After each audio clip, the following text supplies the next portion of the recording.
दिल्ली केंद्रीय गृह मंत्री अमित शाह ने कहा, आजादी के करीब 77 साल बाद हमारी आपराधिक न्याय प्रणाली पूरे तरह से स्वदेशी हो रही है।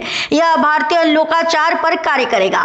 75 साल बाद इन कानूनों पर विचार किया गया और आज से जब ये कानून लागू हुए हैं तो अंग्रेज के कानून निरस्त होकर और भारतीय संसद में बने कानूनों को व्यवहार में लाया जा रहा है। दंड की जगह अब न्याय होगा। देरी के बजाय स्पीडी ट्रायल और त्वरित न्याय मिलेगा।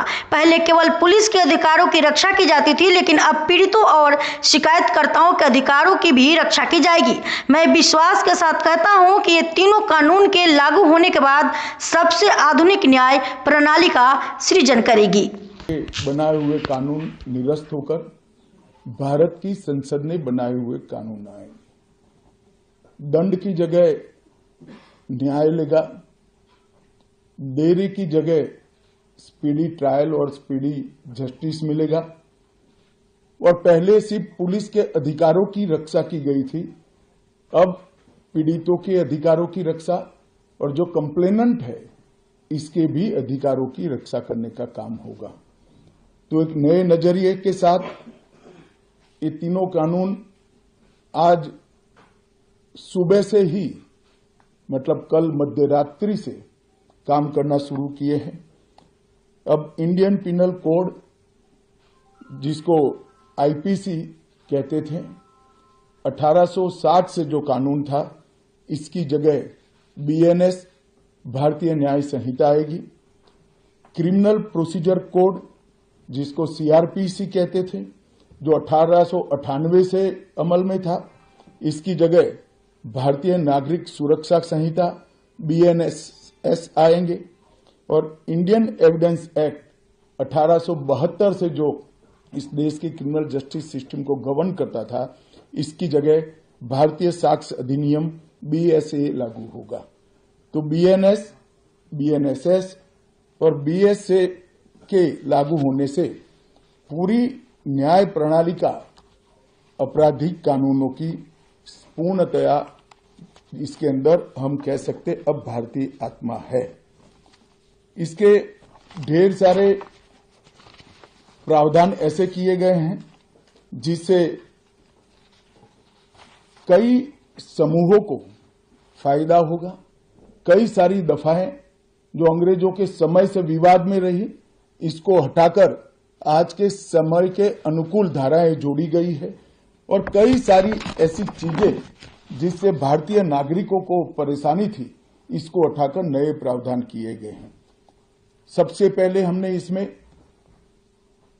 हमारे संविधान के स्पिरिट के तहत दफाओं की और चैप्टर्स की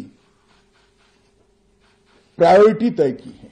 सबसे पहली प्रायोरिटी महिलाओं और बच्चों के अपराध को दी गई है और मैं मानता हूं कि ये करने की बहुत समय से पहले जरूरत थी।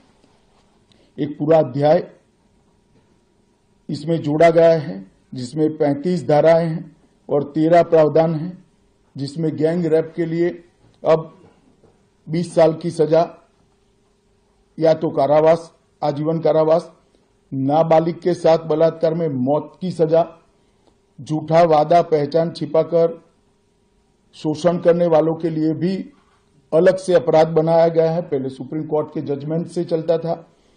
पीड़िता का बयान उसके घर पर महिला अधिकारियों की उपस्थिति में और अपने परिजनों की उपस्थिति में लेने का भी प्रावधान किया है। और इसके साथ साथ ऑनलाइन एफआईआर की व्यवस्था से भी ढेर सारी उत्पीड़न का सामना कर रही महिला एम्बरेसमेंट से बच पाएगी, ऐसा हमारा मानना है। सालों से देश भर में मॉब लिंचिंग के अपराध के लिए कानून में कोई प्रावधान नहीं था। प्रावधान करने की मांग होती थी। पहली बार मॉब लिंचिंग को परिभाषित किया गया है। नस्ल, जाति, समुदाय, लिंग, जन्म स्थान, भाषा और अन्य कारणों से जो मॉब लिंचिंग होता है, इसमें 7 वर्ष के कारावास से लेकर मृत्यु की सजा और आजीवन कारावास तक इसके अंदर जोड़ा गया है। तो एक बहुत बड़े समय से जो मांग थी वो पूरी होने जा रही है। रात 2 एक ऐसा कानून था जो अंग्रेजों ने अपने शासन की रक्षा के लिए बनाया, चाहे महात्मा गांधी हो, चाहे तिलक महाराज हो, चाहे सरदार पटेल हो, सभी लोग यही कानून के तहत 6-6 साल की सजा काटे थे। इसी कानून के तहत केसरी पर प्रतिबंध लगाया गया था। वो अपने राज्य की सुरक्षा के लिए अंग्रेजों ने बनाया हुआ कानून था। राजद्रोह को हमने जड़ से समाप्त कर दिया है और देश विरोधी हरकतों के लिए नई धारा लेकर आए हैं। पहले सरकार के खिलाफ स्टेटमेंट देना गुनाह था, अब भारत की एकता और अखंडता को क्षतिग्रस्त करने के लिए ये कानून अमल में आएगा। तो आजादी के इतने सालों के बाद ये कानून में बदलाव हुआ है, जो एक बहुत बड़ा परिचायक है हमारे संविधान के स्पिरिट का।